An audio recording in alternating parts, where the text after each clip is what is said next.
From CNN political commentators Ashley Allison and Alice Stewart. And Ashley, let me start with you. The uncommitted movement, as it's called in Michigan right now. What's your assessment?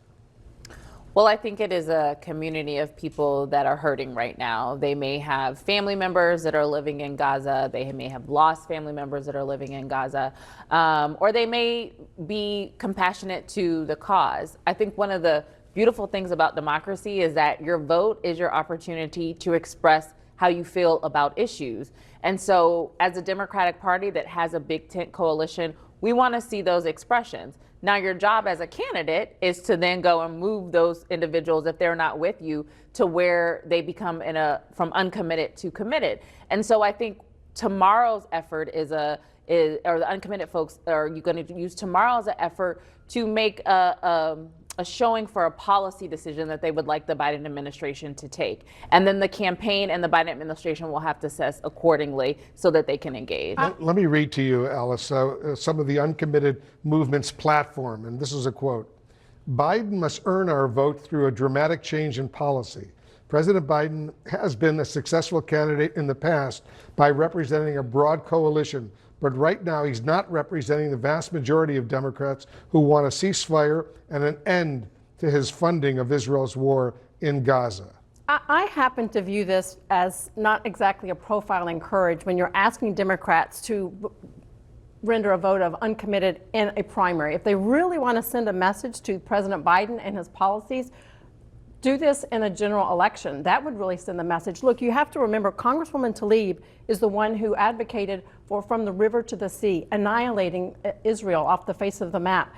That is where she is coming from. And she also said, President Biden, we will send you a message in 2024.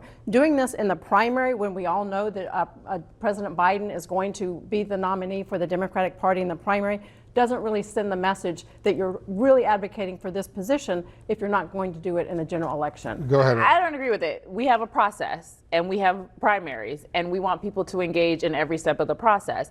After tomorrow, if we will see what happens, I hope that individuals can get to a place where after the Michigan primary, we'll have to see what is happening in November, but they get to a place where they get to President Biden. But they're not there yet. They're using this as a power, as an organizing tool. And I don't think people should be disregarded. Every vote should matter, and what that voice behind every vote. You don't have to agree with it, but that's the beauty of democracy. And that's why this process is so important, because the reality is that if they don't get to a point where, and the Biden campaign can engage this community so that they can win in November, our democracy is at stake, because the alternative is Donald Trump. And he doesn't want their voice to be heard. And he's already been very clear on that in his first term with the Muslim ban. And he will be even more egregious with draconian policies in 4 more years. Alice, I want you to listen to Michigan Governor Gretchen Whitmer's appeal to voters right now at this sensitive moment. Listen to this. It's important not to lose sight of the fact that any vote that's not cast for Joe Biden supports a second Trump term. A second Trump term would be devastating, not just on fundamental rights, not just on our democracy here at home, but also when it comes to foreign policy. This was a man who promoted a Muslim ban. But as you know, some of these voters out in Michigan, Arab Americans, Muslim Americans, some of them have lost family members in Gaza as a result of the Israeli strikes. And it becomes very, very personal for them in dealing with this right now. Absolutely, and the governor's not alone. We're seeing Michigan congressmen who are women and men who are saying, President Biden, you need to get right on this issue because of the Arab Muslim community in Michigan who have been so outspoken and vocal on this.